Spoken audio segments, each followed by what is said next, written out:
to the Staff Hearing Officer meeting of December 11th, 2024. We will begin with preliminary matters. Ms. Gu, are there any requests for continuance, withdrawals, postponements, or ex-agenda items? I do have one item. I believe it is at the end of our agenda. It's 1517 Shoreline Drive, currently item Roman number 2C, and that has been postponed to the December 18th special meeting next week. Thank you. Thank you. And Ms. Gu, that meeting is in this room at 9 o'clock on December 18th, correct? That's correct. Very good. And any announcements and appeals? I have two announcements. The first is 1438 San Miguel Avenue. This is an announcement for a coastal development permit for an accessory dwelling unit in the coastal zone. This project is for a new 371 square foot single story detached accessory dwelling unit and a 51 square foot loft. This application is under the jurisdiction of Staff Hearing Officer in the non-appealable jurisdiction of the coastal zone. Pursuant to Santa Barbara Municipal Code, Section 2844110, when a development includes an additional accessory dwelling unit to an existing single-family residence, the application is reviewed by Staff Hearing Officer, but without a public hearing, and that's in accordance with the Government Code. Staff Hearing Officer shall not issue a decision on the application until at least 10 calendar days after the notice has been provided to the public. Staff Hearing Officer may receive and consider written comments from the public, but without a public hearing. And the announced decision will be the final action of the city. Ms. Gu, I did receive one public comment from the neighbors across the street at 1437 San Miguel Avenue. Did we receive any other correspondence regarding this item? I believe that was the only particular public comment that was forwarded from the previous meeting. Thank you. Very good. And that public comment, it indicated full support of the accessory dwelling unit with concerns about the parking. On that street, on occasion, cars will block the commenter's driveway. This is something, if it happens during construction, I would recommend to that neighbor to either contact their planner, William Russell, or the building inspector to ensure that their driveway is not blocked during construction. I went out to the site, I reviewed the plans and the staff report, and approved this project subject to conditions of approval outlined in the staff report dated November 6, 2024. The second announcement is similar, 312 West Yananali Street. This is also a coastal development permit for an accessory dwelling unit in the non-appealable jurisdiction of the coastal zone. This project is conversion of an existing 578 square foot carport with 458 square foot accessory space above 908 square foot two-story. Sorry, it's for a 908 square foot total two-story accessory dwelling unit. And the process is very similar. The notice was provided to the public at least 10 calendar days prior to this hearing. I didn't receive any public comment for this item. Ms. Gu, do you have any in the file on this property? For this particular project, I did not receive any public comment. Thank you. Very good. So that project is approved. Subject to the conditions of approval outlined in the staff report dated December 4th, 2024, with the findings outlined in the staff report as well. And both of these decisions are the final action of the city. Do we have any other announcements, Ms. Gu? No, there aren't any general public comment. That is not any items on the agenda. Thank you. Thank you. Any comments from members of the public pertaining to items not on this agenda? Seeing none in the room, are there any participants on Zoom with their hands up for general public comment? Upon checking Zoom, I do not see any raised hands from the general public on Zoom. Thank you. Very good. So we'll move forward to our projects under review today. The first being 1790 Eucalyptus Hill Road. Ms. Holly Garson, the staff planner, has a presentation on this project. Ms. Garson, when you're ready. Thank you.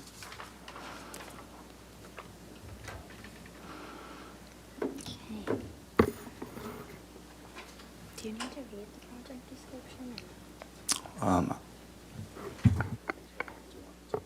No, it's not necessary. I just didn't know if that was protocol. Okay, I'll touch on it. Okay, thank you, Mr. Gollett. Again, Holly Garson, Assistant Planner with the City's Planning and Zoning Division, and I am giving this staff presentation. So we are at 1790 Eucalyptus Hill Road. Oops. Ms. Gu, can you please switch to my screen? Thank you. So here are the project plans up on the screen. This is a vicinity map. The site is located kind of toward the corner, the intersection of Alameda, Padre Sierra, and Eucalyptus Hill Road. And the lot is relatively sloped. It has an average slope of 42%.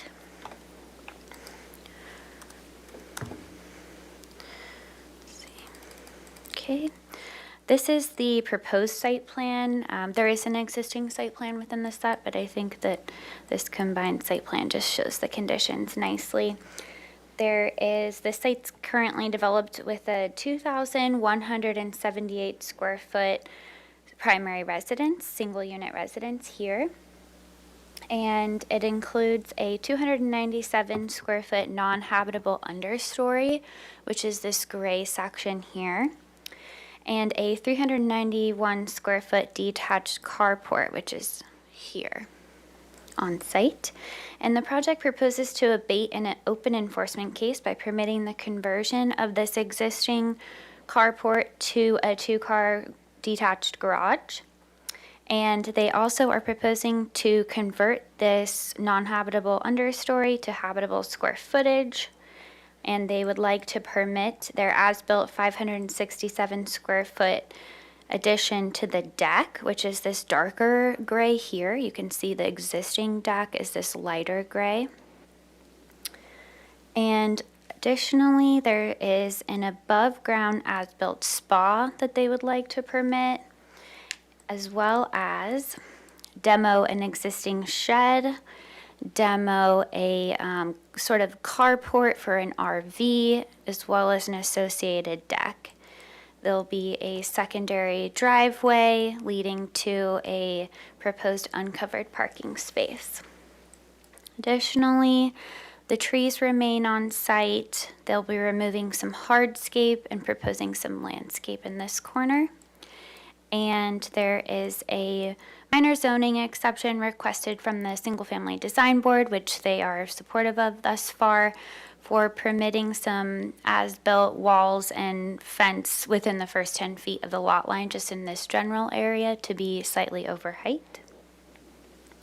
The project is 2,866 square feet of development on a 28,439 square foot lot, so that's 60% of the maximum guideline floor to lot area ratio. Moving to some photos. You can see the site here. Here's Eucalyptus Hill Road, that secondary driveway. The RV carport goes away, that's demoed. This is also demoed. Here's that existing carport to garage conversion. Here's the residence. And the top here is this deck and spa area. You can kind of tell from these photos, just as we're flipping through, there's a lot of vegetation.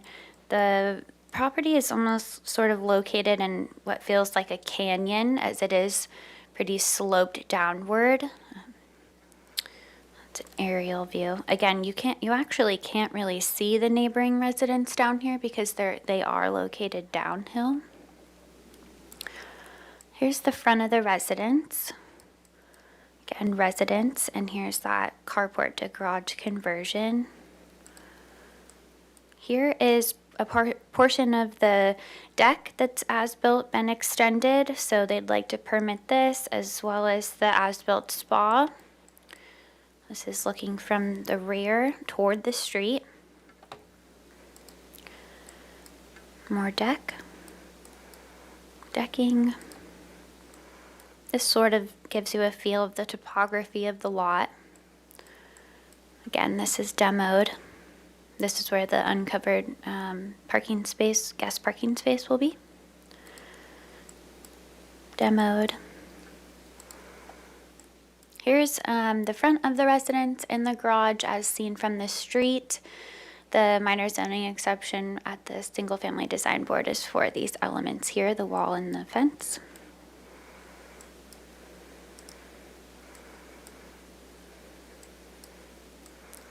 Again, just as viewed from the street, the closest neighbor is downhill here. This is a view of across the street. And again, across the street. One last photo. Oops. Here is a view as seen below, looking up at that as-built deck area in the spa. Okay. So sort of zooming in to the requested discretionary decisions before the staff hearing officer today. It's a request for a front setback modification to allow the above ground as-built spa to be located as close as 16 feet and 7 inches from the front lot line. So you can see that here. The front setback is 30 feet. That's depicted here. So if you're following my cursor, that line is here. This is the interior setback of 10 feet. So again, the as-built spa and also the decking is encroaching into the front setback. The decking at its closest point is 11 feet 6 inches from the front lot line. And the second request is an interior setback modification to allow just the decking greater than 18 inches above grade to be located as close as 1 foot 6 inches from the interior lot line. So you can see that dimension here. The project was reviewed by the Single Family Design Board, full board, on November 4th, 2024, and the board did state aesthetic support for the zoning modifications because these elements are screened, given the site limitations for placing elsewhere because the lot is steeply sloped, and because the southerly neighbor, who's located at 1776 Eucalyptus Hill Road, they did provide a letter of support. So again, they're southerly of the lot. And those SFDB meeting minutes and the neighbor letter were attached to the staff report and posted online. However, for this case, staff is not supportive of either requested setback modification. We feel it's difficult to make the required finding that the as-built spa and as-built decking is an appropriate improvement for the lot, just because the development within setbacks does not allow for adequate buffering between lots. Really, setbacks are, they're to be preserved for air, space, light, additional landscaping opportunities between sites to keep the feel of a residential neighborhood similar and the same. And unpermitted work is generally not supported by staff unless there are unique site constraints and there are no other conforming options. So we do feel that there potentially is a conforming option because the spa can be relocated elsewhere on the site, and the as-built decking, it could be reduced as to not encroach into the front and the interior, but still to provide decking.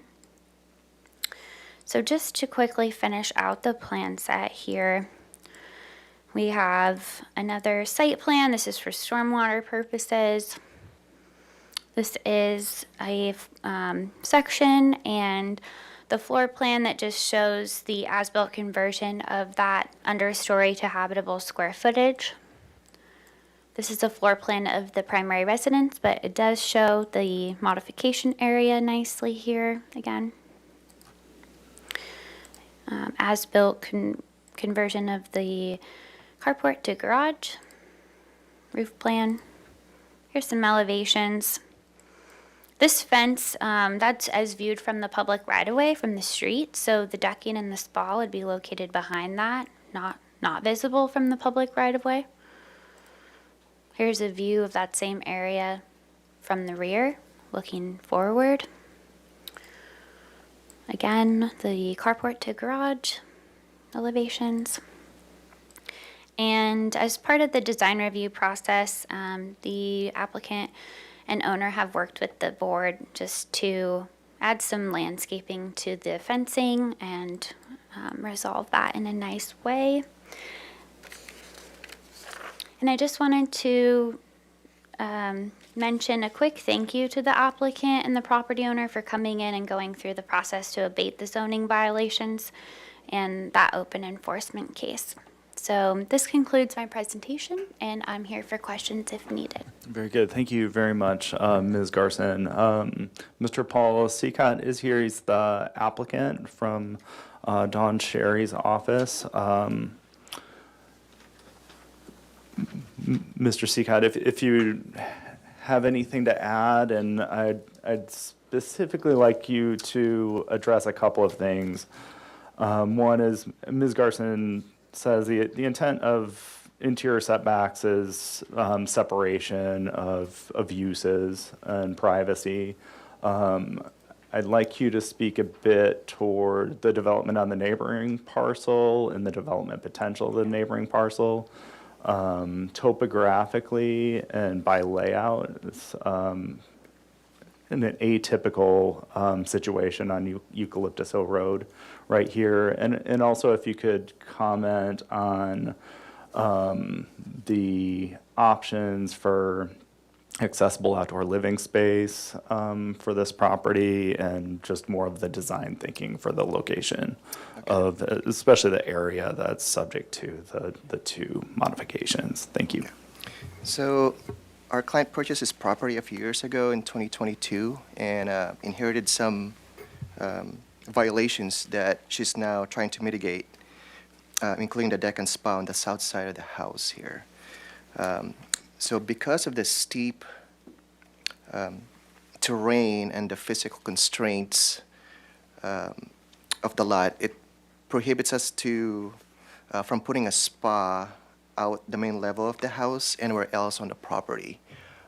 So this right here, if I go to the floor plan,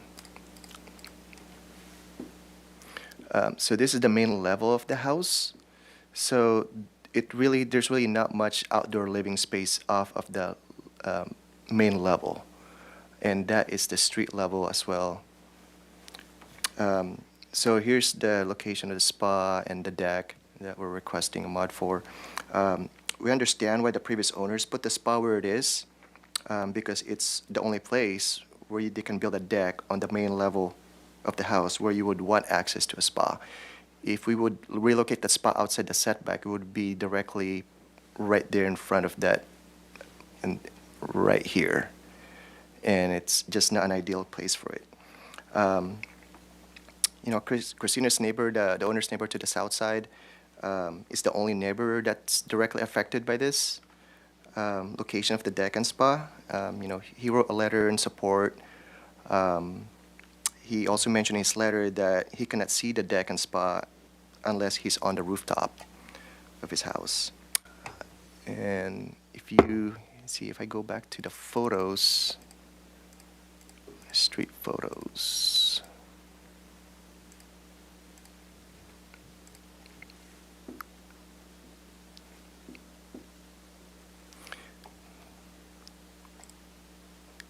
It's like you can't really see this. Is there any other photos on this one? Maybe not. That's all they have. Okay. But you cannot see it from public right away. It's behind a fence, and it's the only place to do a deck that would allow the owners to have any kind of outdoor living area beyond the main level footprint of the house. And due to the extreme slope, I'll show you the photo of that site plan right here. it's really, it's too sensitive here.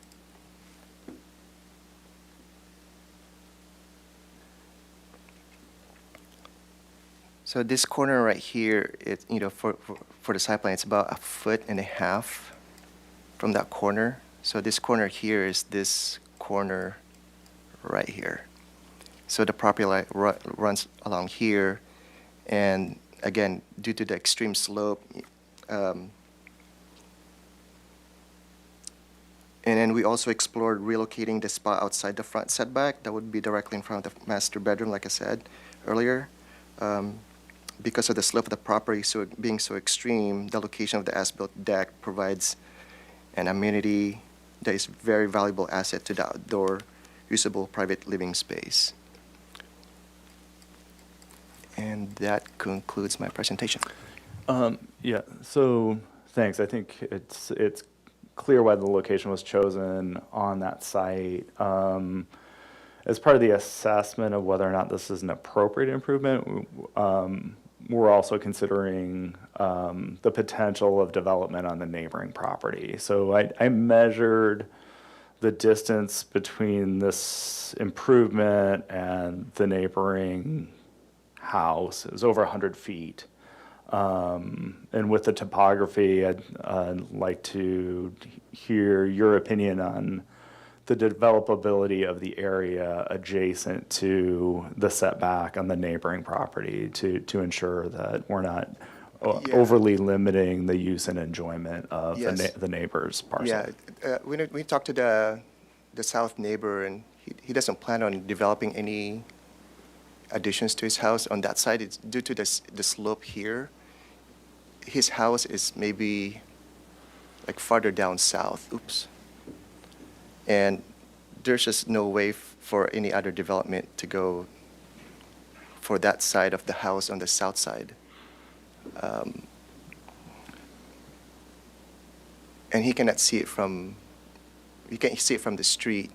There's really no way for anyone to actually build something along this area here that is close enough for the deck and spot to be affected by it. And it's also covered by landscaping. I think for the photos, there's also a bunch of.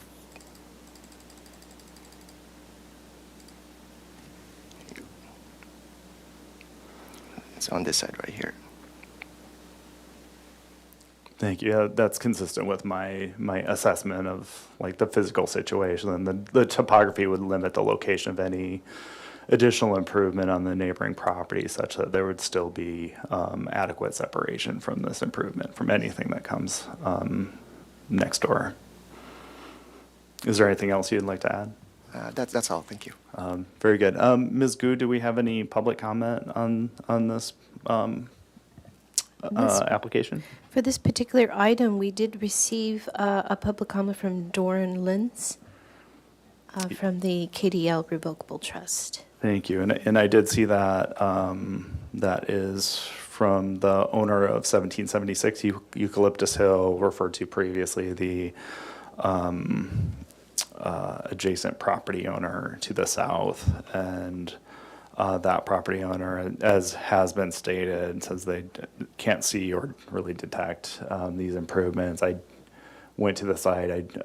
You can't see or detect this spa or deck from Eucalyptus Hill Road either. I agree there are many conforming options. That's not the question that the findings are asking. It's whether or not the improvement is appropriate, and I believe that it is.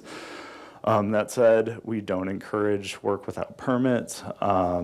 Sometimes these things don't go well. If this was proposed before it was as-built, this is something that would be approvable, and we encourage the public to go through the standard process. For the setback modifications, I can approve both and have findings to do so.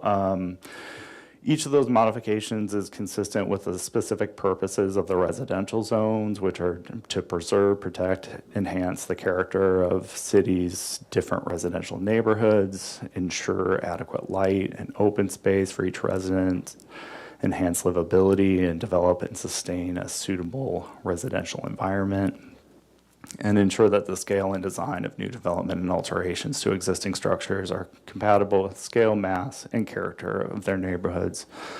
The interior setback modification and front setback modification are necessary to secure an appropriate improvement on the lot. They're necessary because they're in the setback, and the improvement is appropriate because they're not detectable from the street. The parcel's steeply sloped and offers limited area for usable open space. The improvements are very far from the adjacent neighbor to the south and are reportedly undetectable. And Ms. Gu, if you could switch over to the other PowerPoint, please. Yes, thank you.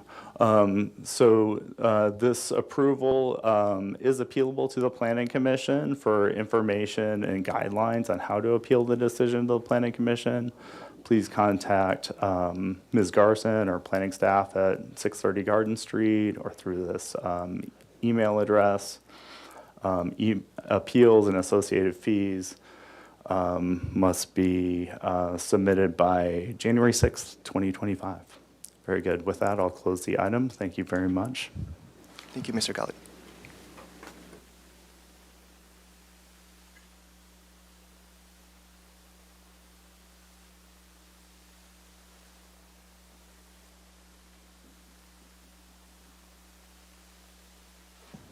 And we'll move on to item 2B, which is 1924 Mountain Avenue. And when you're ready, Ms. Garson, and Ms. Gu, could you switch over to Ms. Garson's computer, please? Thanks.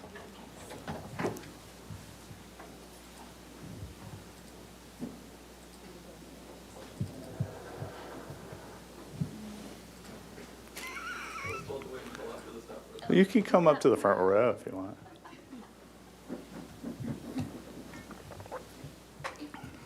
Okay. Thank you again, Mr. Gollett, Holly Garson, Assistant Planner with the City's Planning and Zoning Division, and I'll be giving the staff presentation today. This is 1924 Mountain Avenue. So this site is located here. Here's a vicinity map on the cover sheet of the plans on the screen. It's a relatively flat lot with an average slope of 1%. So I'm going to begin with showing some property photos. Here is the existing primary residence. So the lot is currently developed with an existing 875 square foot single unit 1-story residence. There's a driveway that leads to a detached non-conforming garage, which is 419 square feet. This is the side of the residence. Side of the residence, driveway, rear of the residence. Here's that detached garage. Side of the garage, garage. Just to note here, it's non-conforming because it's very close to the property line. This is the rear of the garage. And the applicant has provided a very comprehensive collection of neighborhood context photos, so I'll flip through about half of those now, but let me know if we need to come back to these. This is the main residence, subject residence. You'll see throughout these photos, the neighborhood development patterns are a little bit older. There's a mix of styles. There's smaller lots, so there's some lot constraints in the neighborhood. You can kind of see here the close proximity of the structures to other property lines.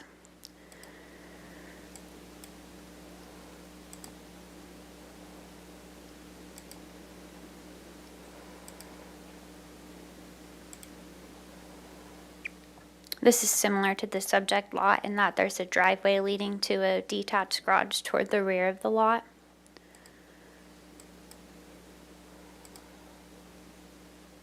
Garage or potential accessory structure located toward the rear of this lot.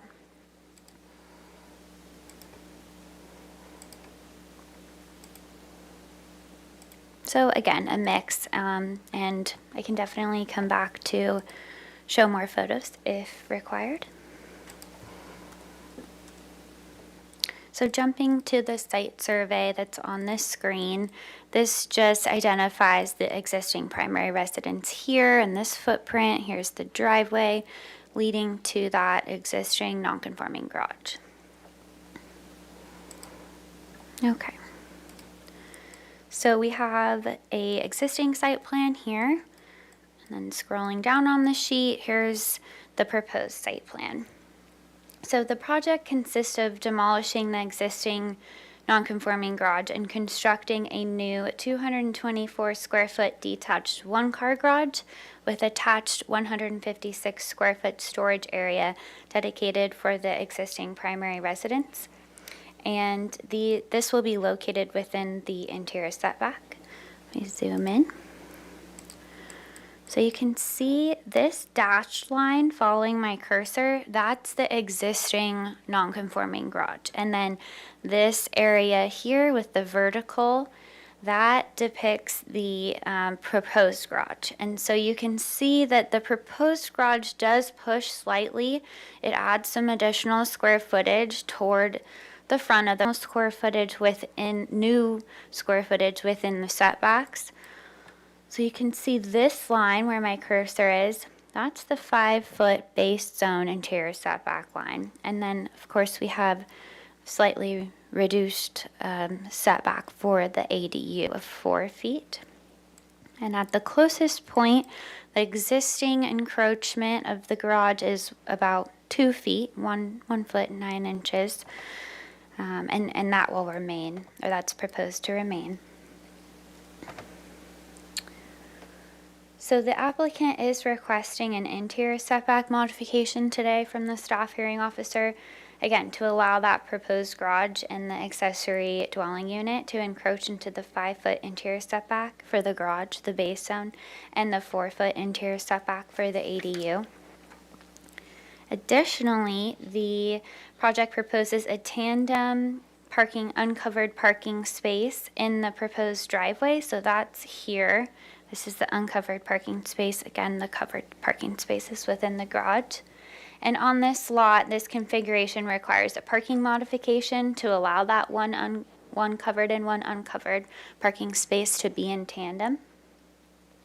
The project also proposes constructing a 437 square foot 1-story standard studio accessory dwelling unit toward the rear here attached to the garage. And there will be minor site improvements, including a deck, which is here, and a shade structure above here, and some minor landscape improvements. Jumping to the floor plan. So this shows the proposed garage space here, the storage area here, and the ADU floor plan.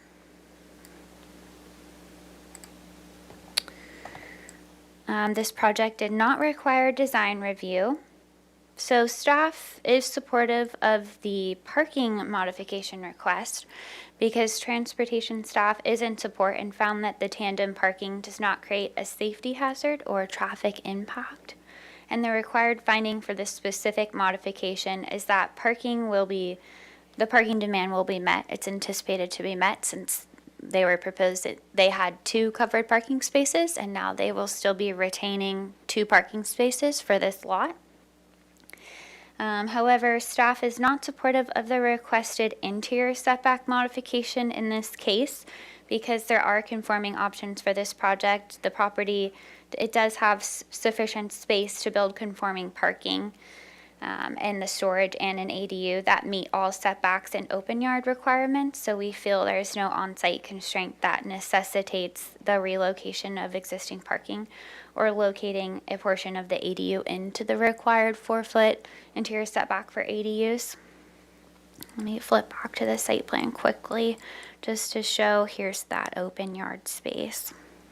And just to finish out the plan set, there are existing elevations of that garage shown here.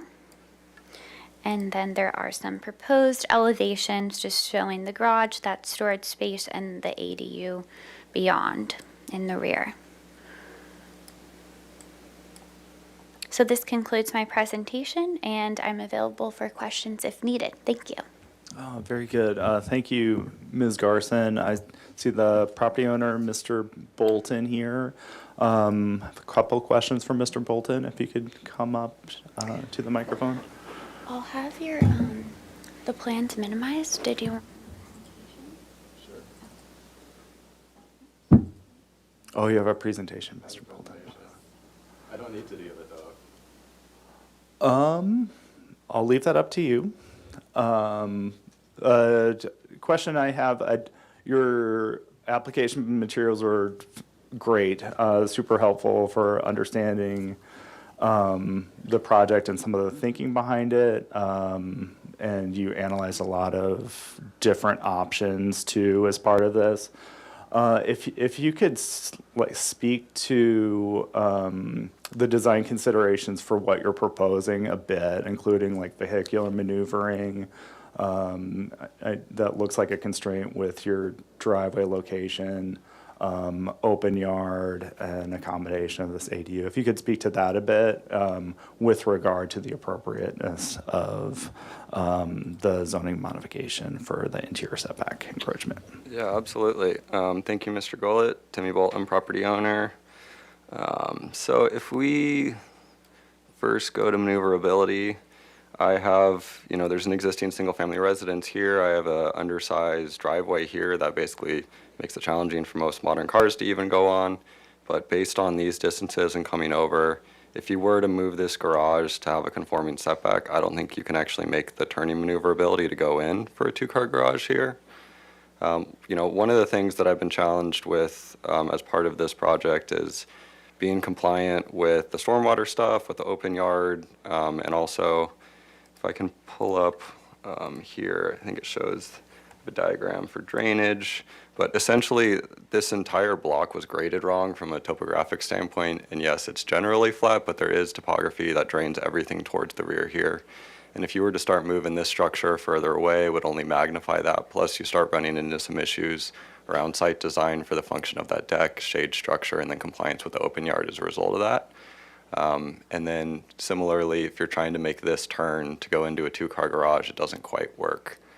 The thing that I was sort of balancing with all this is, I fundamentally want to be a good neighbor. I want this to be a project that I'd be comfortable, going in next door. And so, there are quote-unquote conforming options, but they don't really work within that context of, sure, I could put a second story on the garage and box checked, but then you create privacy issues for my neighbors here who have young kids. Like, I don't want to do that. I don't want to create shading issues for the property to the north. And so staff also suggested, well, you just convert the entire garage to an ADU, but then you create parking impacts, and we already have some of those on the street from both permitted and unpermitted ADUs. So it's kind of a rock and a hard place of, okay, where can you put a single story something shoehorned on this property?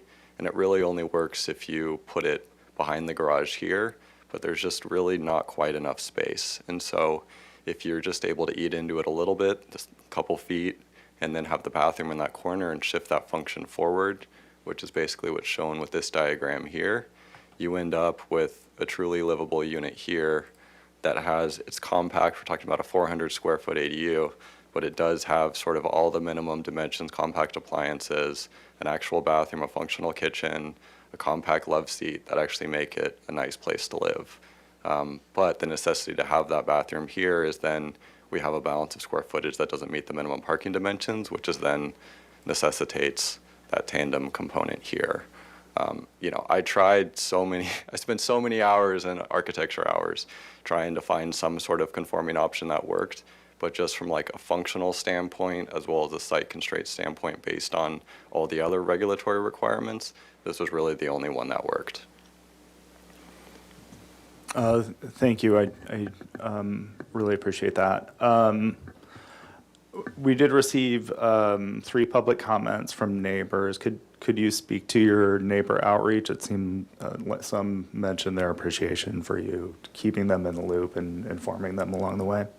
Yeah, I have kept all of my neighbors involved with this process when I began it 3 years ago.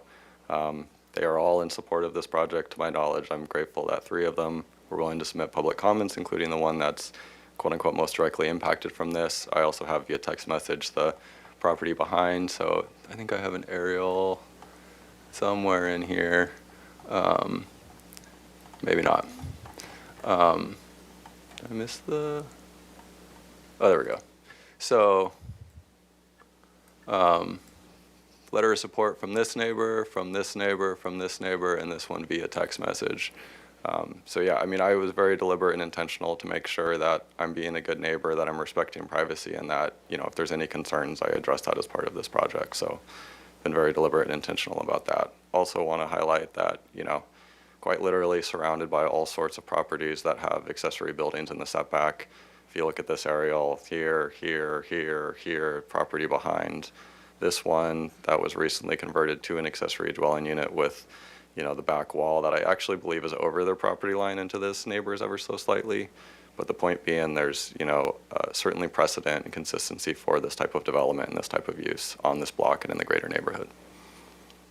Yeah, and thank you again for the images of these properties. It's compelling seeing all these non-conforming garages that were built in the 20s and after. So our zoning regulations have changed over time. So we have processes like modifications to grant relief from requirements of the zoning ordinance where allowed. The zoning ordinance, as you mentioned, also allows for demolition and rebuild in place. So it allows these non-conforming structures to perpetuate indefinitely, essentially. And we have at the same time rules from the state and the housing element, which highly encourages development of additional units on properties like yours. So I appreciate all that context. I'd like to move at this point to public comment. I do have one request to speak from Mr. Skip Szymanski. If you could come up.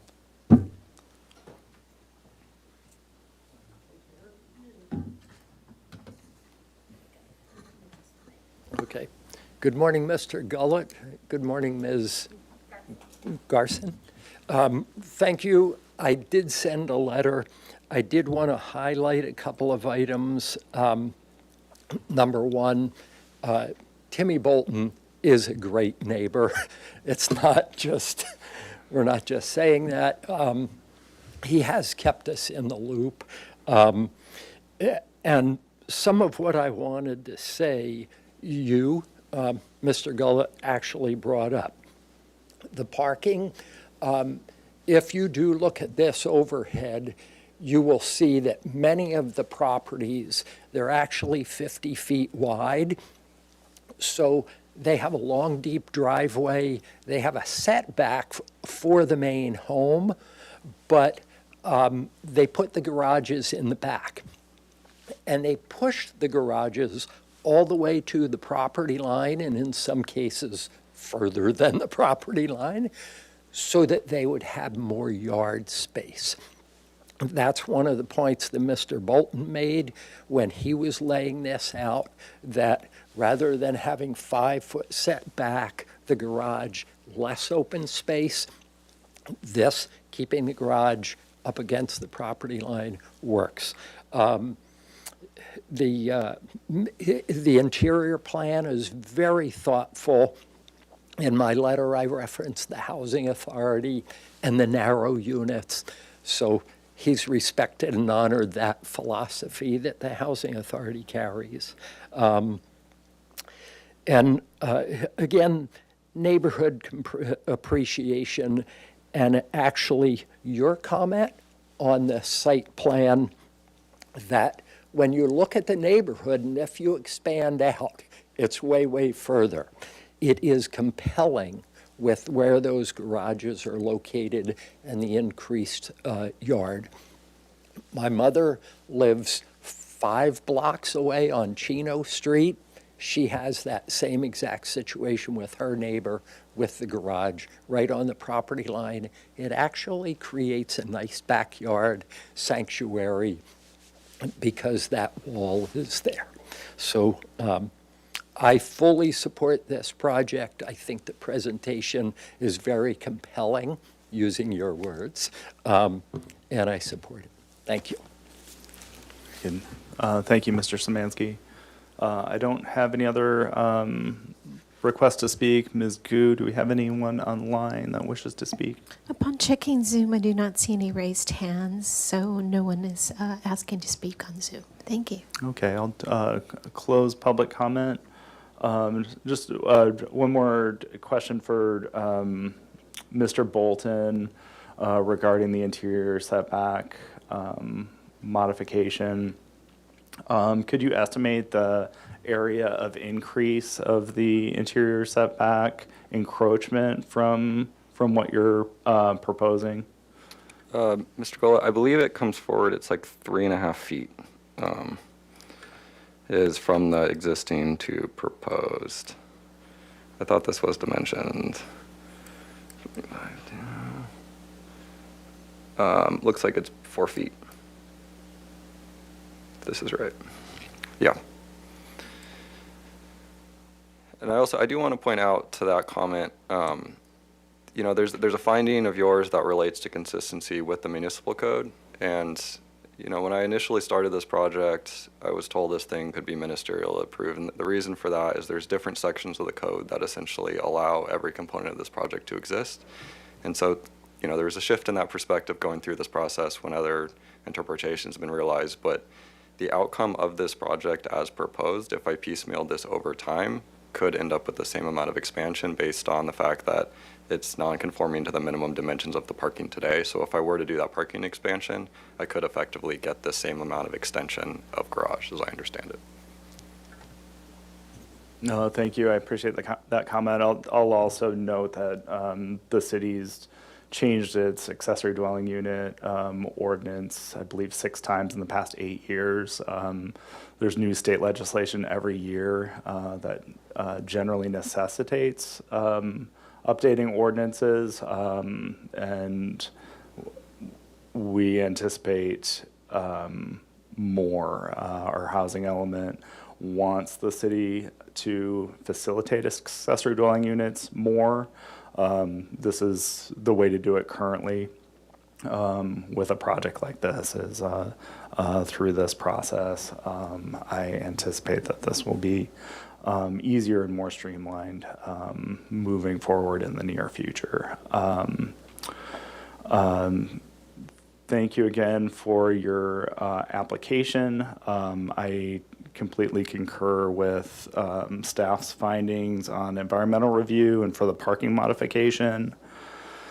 For the interior setback modification, I do find that that is an appropriate improvement.